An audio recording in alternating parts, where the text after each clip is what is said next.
ஓம் நமோ நாராயணாய. ஸ்ரீராம ஜெயம். எல்லாருக்கும் நமஸ்காரம். கதவிருக்ஷா வழங்கும் நாராயணியம் தினம் சிறப்பு நிகழ்ச்சிக்கு உங்கள் எல்லாரையும் வெல்கம் பண்ணுறதுலையும் இந்த நிகழ்ச்சியில் உங்கள் எல்லாரையும் சந்திக்கிறதுலையும் ரொம்ப சந்தோஷமாக இருக்குது. இன்றைக்கி மறுபடியும் ரொம்ப விசேஷமான நாள். நாராயண பட்டத்திரி நாராயணியம் அப்படின்ற அற்புதமான பொக்கிஷத்தை நம்ம எல்லாருக்கும் கொடுத்த நாள். குருவாயூரில் சேவை சாதிக்கிற அந்த உன்னி கண்ணனை பார்த்து ரொம்ப அற்புதமாக எவ்வளவு அழகாக நாராயணியம் எழுதி நம்ம எல்லாருக்காகவும் கொடுத்துருக்கார். அப்படியாப்பட்ட அந்த நாராயணியம் இயற்றப்பட்ட நாள் இன்னைக்கு. அது மட்டும் இல்லாமல் இன்னைக்கு திருவண்ணாமலை தீபம் வேற. எவ்வளவு விசேஷமாக இதெல்லாம் அமையிறது இல்லையா நம்மளுக்கு. அந்த குருவாயூரப்பன் அருளோட இந்த நிகழ்ச்சியில் உங்கள் எல்லாரையும் சந்திக்கிறதுல மீண்டும் சந்தோஷம். இதில் நீங்கள் எல்லாரும் என்ன பார்க்க பொருள் கேட்க பொருள் அப்படின்னாக்க, குருவாயூரில் சேவை சாதிக்கிறான் இல்லையா அந்த உன்னி கண்ணன், அந்த இடத்துடைய ஸ்தல புராணம், நாராயண பட்டத்திரி யார், அவர் எந்த மாதிரி ஒரு சூழ்நிலையில் நாராயணியம் எழுதினார், இது எல்லாத்தையும் தான் இந்த பகுதியில் நீங்கள் எல்லாரும் கேட்க போகிறேன். நம்ம எல்லாருக்குமே பரிச்சயமான Smt.Dr.Sividhya Sathiyamoorthy அவர்கள் அதோடைய இன்ட்ரடக்ஷனை இந்த பகுதியில் நம்ம எல்லாருக்கும் சொல்ல போகிறா. எல்லாரும் இப்போ அதை கேட்டு ரசிக்கலாம். Namaste, Hari Om, Shri Gurubhyo Namaha. On this special day, we are blessed to enjoy a brief study of the last 11 shlokas of the 100th and last dashakam of Sri Narayaneeyam. I would first like to express my gratitude to Swami Tapasyananda, who has written a beautiful text on the Narayaneeyam, from which I have adopted most of today's material.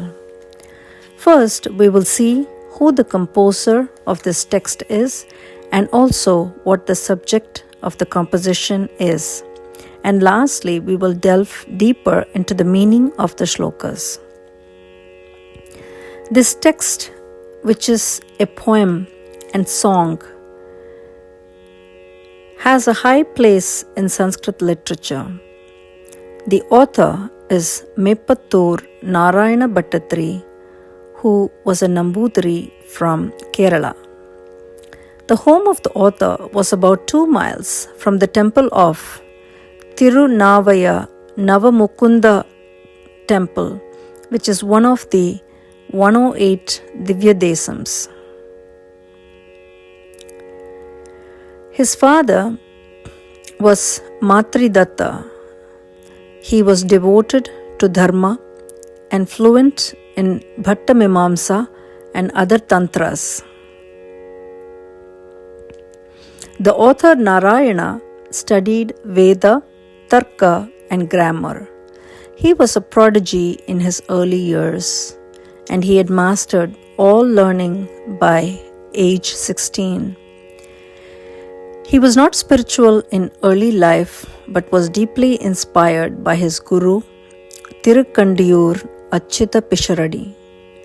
There is a beautiful description of the special Guru-Shishya relationship of Bhattatri with Pisharadi at the deathbed of his master, who was a brilliant scholar, poet, grammarian, and expert in Jyotisha, Ayurveda, and literature. The dying master composed an impromptu poem in Sanskrit. Kaye Sidati Kantharodhini Kaphe Kunthecha Vanipathe Jikhvayam Trishi Jivite Jigamishau Shwase Shanaihi Samyate Agatya Swayameva Nah Karunaya Katyayani Kamukaha Karne Varnayatad Bhavarnava Bhayaduttarakam Tarakam. He spoke to the Lord, saying, "My body is losing all vitality. My voice is choked with phlegm accumulating in my throat. My eyesight is getting dim, and my breath is getting weaker as life leaves me. O Lord Shiva, the consort of Katyayini, please do impart in my ear that which liberates one from samsara, the taraka, the mantra that liberates. Guru Pisharadi's voice was failing, and by the time he finished Uttarakam, he was unable to complete his sentence. His Shishya Bhattadri completed it by adding the word Tarakam. Such was the love and bond between Guru and Sishya. When his Guru was paralyzed, the student Narayana served him and, in fact, out of devotion, took his Guru's ailment upon himself and became a paralytic himself. He asked to be taken to the temple of Guruvayoor, where he surrendered to the feet of Lord Krishna.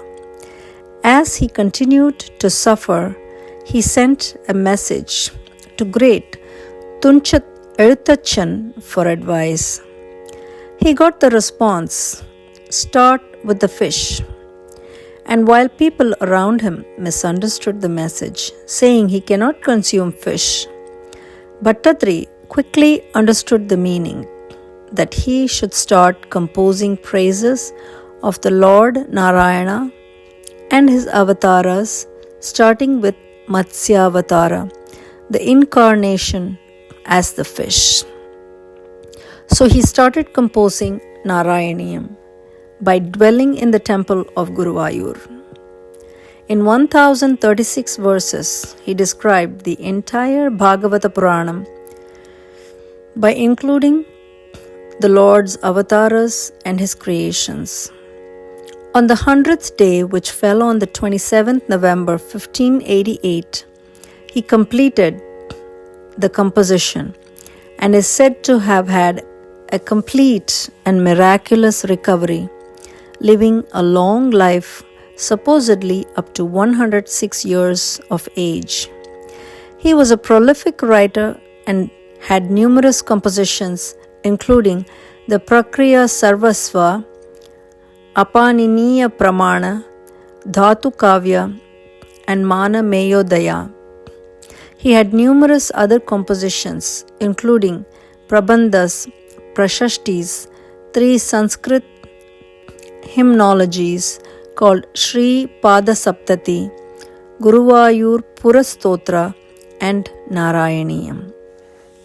The Narayaneeyam is a superior composition that includes elaborate descriptions of the avatarams of the Bhagavan from Bhagavata Puranas, with bhakti as the main sentiment, but also other bhavas including madhurya, shaurya, the sublime, the grief, and pain as expressions. Due to his personal experience of pain, this had been a dominating theme of the shlokas. He surrendered himself to the magnificence of the Lord, his love and power, in order to forget his misery and pain. Most of us know that the experience of pain is one of the fastest ways to spirituality. It is not in our happy times that we think of the Lord, but those darkest and most painful times. Being masterful in the Sanskrit language, he has used effective words and descriptions to be able to take the entire 18,000 verses from the Bhagavatam and put it into 1036 verses. At the end of each dashakam, he asks for the Lord to help him relieve him from his pain. He describes his pained body with his incurable sickness as his greatest teacher, as it was responsible for driving his surrender to the Lord. At a different place, he pleads with the Lord to make him a devotee like Shuka or Narada, who were madly in love with the Lord. At one place, he blames his fate for not being in the crowds that had greeted Krishna in Mathura, as he instead was just carrying a few fruits and betel to give the Lord. We are going to study the last few shlokas of praise at the end, as he had the vision of the Lord, which he describes in his beautiful language and poetry that display his deep philosophy. He speaks of the divine form of which he had a vision as the undulant surface of the ocean of Satchidananda. Ultimately, he says that it is only by Bhagavan's grace that the Bhakta loses the I and disappears in him, the Bhagavan. So by his bhakti, he tries to attain mukti in these shlokas. And last, but certainly not the least, a brief description of the Guruvayoor temple. This temple of Sri Krishna is about 25 kilometers northwest of Thrissur. It is the most noted temple of that area and has a great Sthala Purana. The image of the temple is not of earthly origin.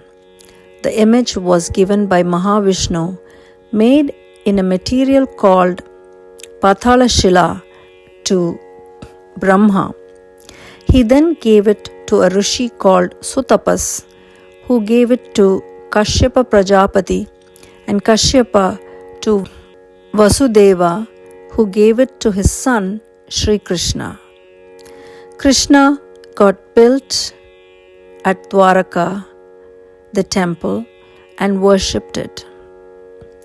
Before the passing of Krishna and submerging of Dwaraka, he told his minister Uddhava that this image would be floating in the sea after Dwaraka was engulfed.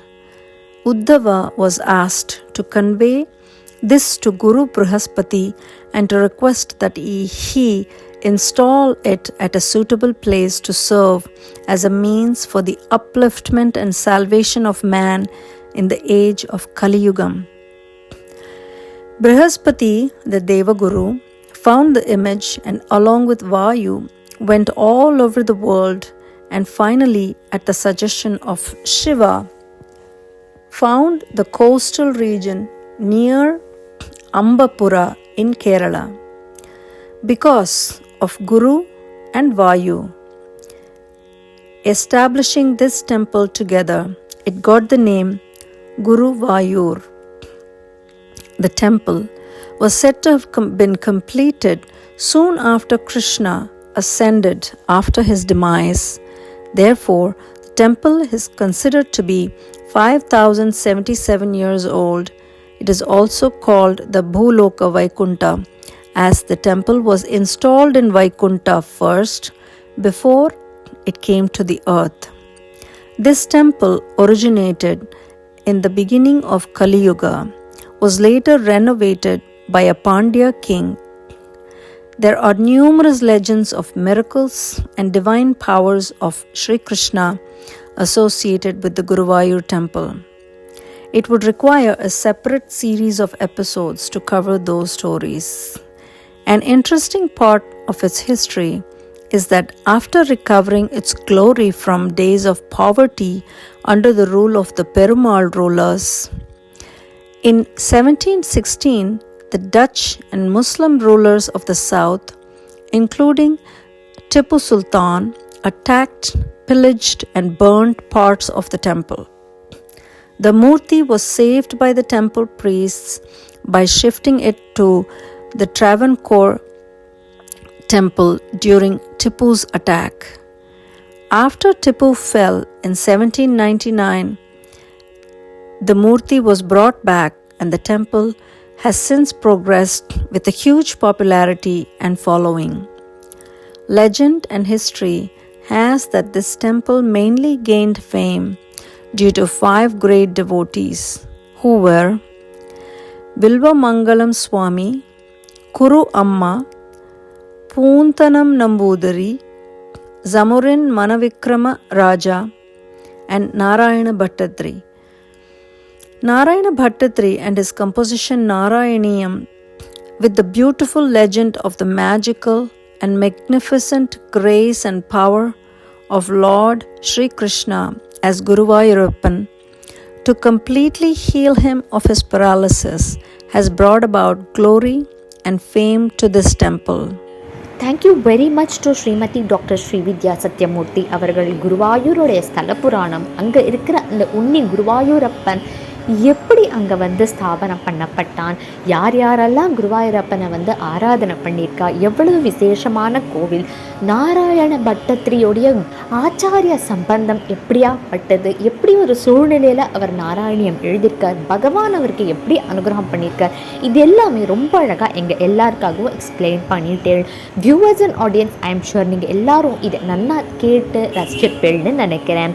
இதோடைய அடுத்த பகுதியில் நாராயணியம் ஸ்லோகத்துடைய கடைசி பாகத்தில் வர ஒரு சில ஸ்லோகங்கள் சேவிச்சுட்டு அதுக்கான விளக்கங்களும் கொடுக்க போகிறா. எல்லாரும் தொடர்ந்து அதையும் பாருங்கோ. மீண்டும் நாராயணியம் தினம் சிறப்பு நிகழ்ச்சியுடைய அடுத்த பார்ட்டில் உங்கள் எல்லாரையும் நான் மறுபடியும் சீக்கிரமே சந்திக்கிறேன். அது வரைக்கும் நமஸ்காரம்.